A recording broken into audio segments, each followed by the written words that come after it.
Good afternoon. Thank you for having me here the first time at EVA. My name is Rochele Gloor. I'm a designer and a VR artist who promotes sustainable practices and wellness. I wrote this paper with other two professors, Greg Corness, Rose Marshack, and Aaron Paulucci, during my master's in creative technologies at Illinois State University. And I'd like to acknowledge that this research and presentation was partially funded by the Office of Student Research, the Graduate School, and the Creative Technologies Department. Yeah. It's like press enter. Should work, yeah.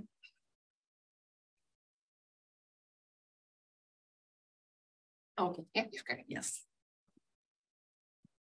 Can you feel what I feel is a proof of concept virtual reality experience built for Oculus Quest 2 that explores aesthetics as compositional elements, symmetry, color, scale, form, and sonic qualities to create a heightened sense of presence and mindfulness. It aims to benefit artists, researchers, academics, and anyone exploring ways to improve mental health quality and wellness. Some of the questions that appeared in the beginning of the process and guided this research were, can immersive visual and spatial audio VR experiences generate stimuli to heighten our sense of presence? Can the illusory capacity of immersive experiences in VR guide us towards heightened self-perception and expansion of consciousness without drugs? Then we have transformational experiences by being exposed to high quality immersive VR environments based on aesthetics. We mainly looked at the history of VR towards wellness. There's like inherent quality of immersion, sense of embodiment, and presence in a virtual world that have been explored in VR-based therapies for neurological disorder for almost 2 decades.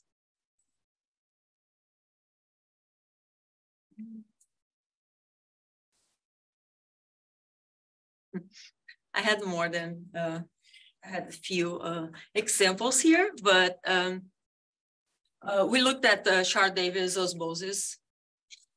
This is liminal. Yes. So it's a video, it's not playing? There are images and I should click and they go. It should be a slideshow.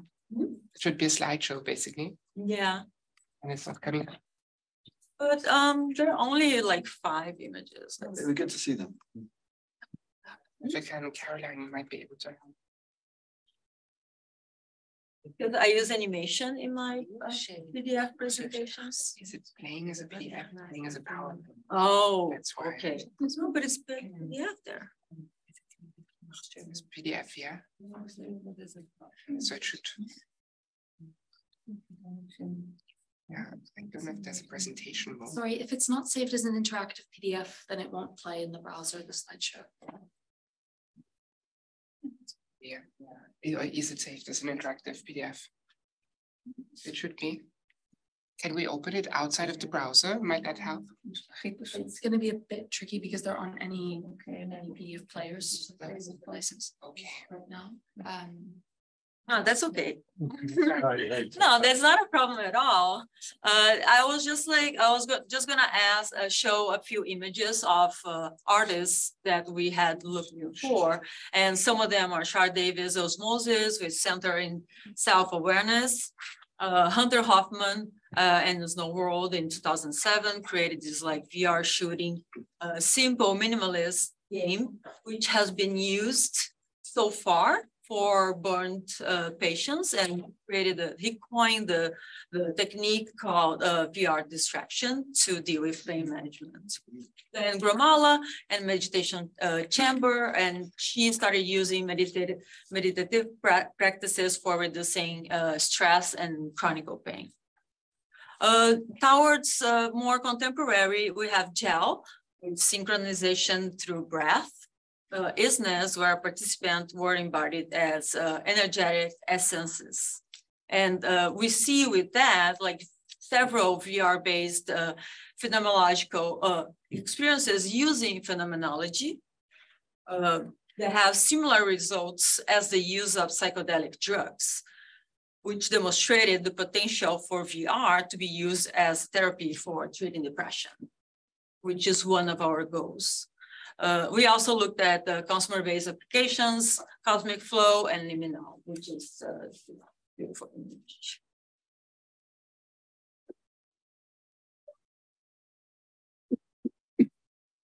We use phenomenology as a method based on Francisco Varela and Maurice Merleau-Ponty approach that emphasizes the study of the individual's subjective experience instead of relying only on objective observations and measurements. Varela and Ponty emphasized the significance of environment in the perception process and used this approach to understand the nature of human consciousness. He places both the researcher of the first person and the participant, second or third person, in their own subjective experience. It is empathetic and non-judgmental practice. Between the authors of this paper, I use phenomenology during the creation of 3D objects in Gravity Sketch, during the experiments of spatial sound, and as a physical, and during the participants' interview process. So here we have the researcher as a first person, myself, and the participants of this study as a second and third person, all using individual subjective experience.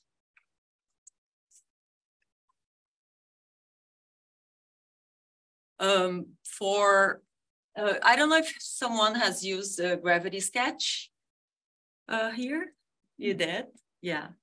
It's a real-time 3D modeling tool used to develop assets with simple and complex geometry and materials. The process of drawing the digital objects is done in virtual reality. And I think the process is quite intuitive. As visual references for the proof of concept, we use light and space movement, artists, minimalism, several sculptures, and especially James Turrell's sky spaces. They have like a sublime quality that provides a sense of relaxation. I'm only gonna use one.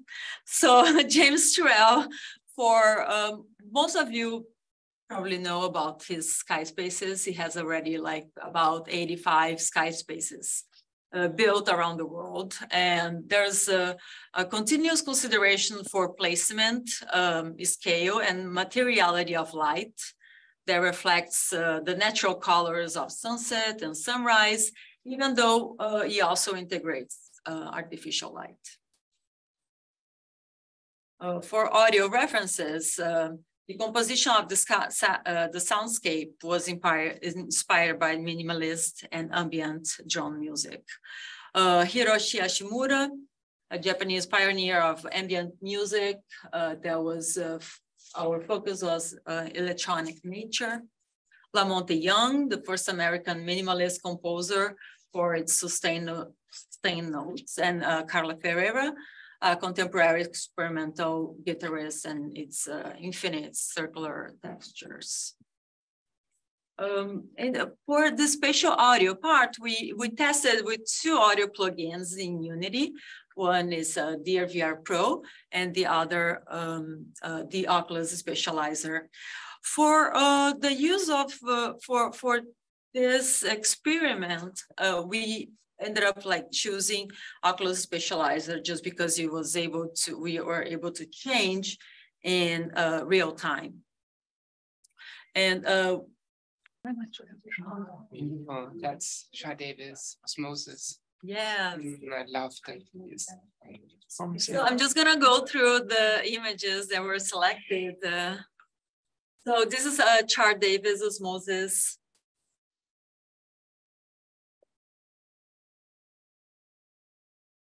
There's no world. The meditation chamber. Gel. Business. Cosmic flow. And liminal. It looks so much more beautiful like that. You know, it's aesthetic, so it needs to happen like that. Digital objects. So those are the visual references for James Turrell sky spaces.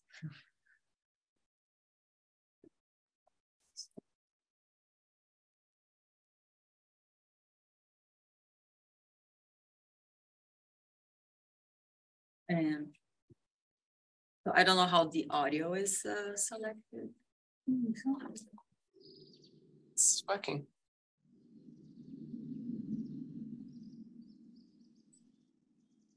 So this is the spatial audio experience that I did in Unity using the Oculus Spatializer.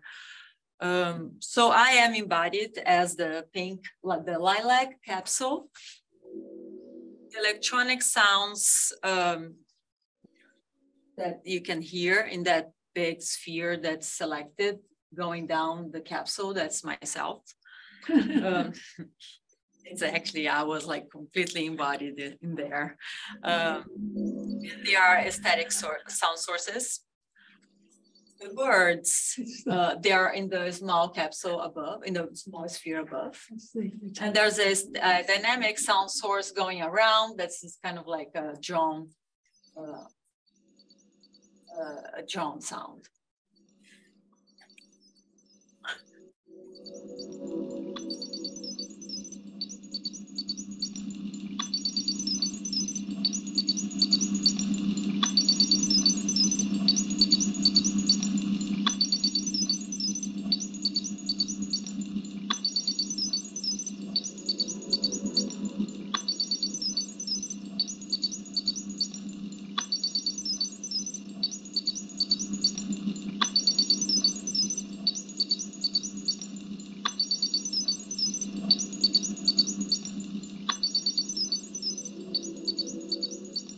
You can hear panning to the other side.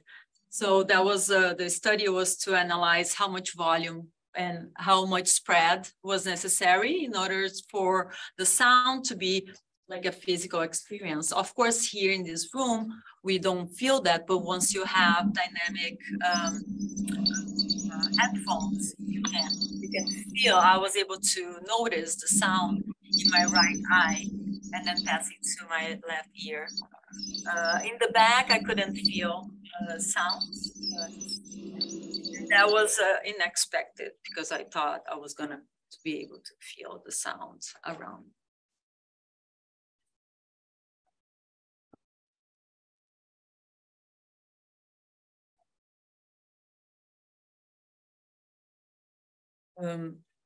And what I found with it is that to improve the auditory cues for immersion, the audio listener should be positioned fully within the maximum distance of the global area of the audio source. We also found that the authoring curves of volume roll-off, which is what you see there, provided the most realistic immersive sense of audio location. And that specific curve was the one that I found the most precise audio location and for volume. For the virtual environment, we developed using Unity. And the aim was to create a sense of presence, allowing the participant to fully immerse in the virtual landscape as they explore a walking simulator. That's a very important consideration. It is a walking simulator. It's a main like exploratory. And the environment, the primary element connecting the user to the natural real world is the skybox. And it was designed to evoke emotional qualities of being surrounded by ethereal dusk. This is the eye that was created in Gravity Sketch, placed in the skybox.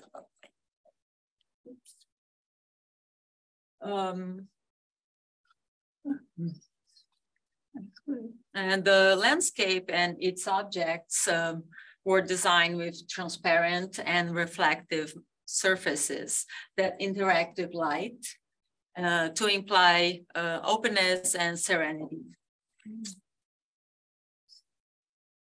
The study design, as I mentioned, we used Oculus Quest 2, a Bobo VR just for comfort, and then dynamic headphones. For this study, we had 13 participants, 6 females, 7 males, from ages ranging from 23 to 55 years old. They were classified according to their prior experience using VR headsets and controllers. There were 5 first-time users familiar with VR technology and experienced users. In terms of script, I was with the participants through the whole time, and I would guide them through the experience. And we encourage the participants to freely provide any feedback without fear of judgment. And I also would analyze their body responses while they were using the headsets. They were considered to be present and analyze the geometry and how they would perceive themselves in the environment.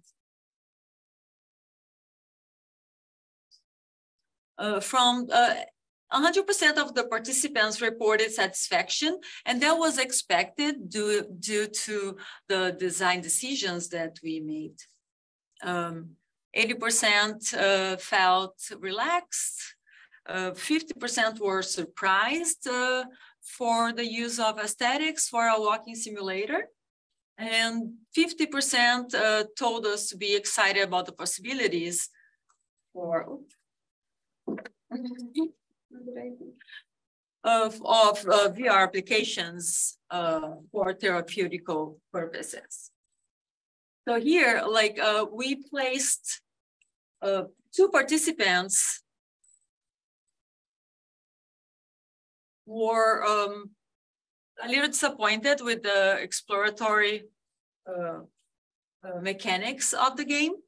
And we believe that's because games are the majority of the VR applications among young users. And the inherent quality of a game is a reward system. So you go, you follow clues, and then you go and finish a level and get a reward. A walking simulator is exploratory and doesn't provide with an objective reward. For very positive, 4 of them were first-time users. And it was interesting that one participant teared up while looking up. And then the other one was surprised to discover the reflection of the sun below her feet. We believe that with the ongoing progression and increased availability,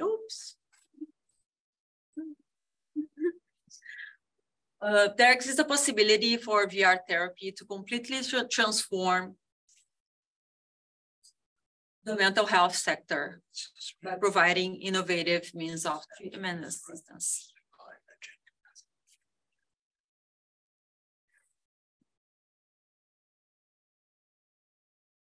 And then a little video. This is before some procedures were updated. And I don't want to do a cast demo because I think it lessens the the quality of the immersiveness of a VR experience, you will never be able to reply to relate that other than using the headset. But can you feel what I feel is an act of empathy? We believe that as developers of VR applications, especially in working on mental health and wellness concepts, are responsible for our decisions, for they can inspire and may manifest positive impact in the life of others. Thank you.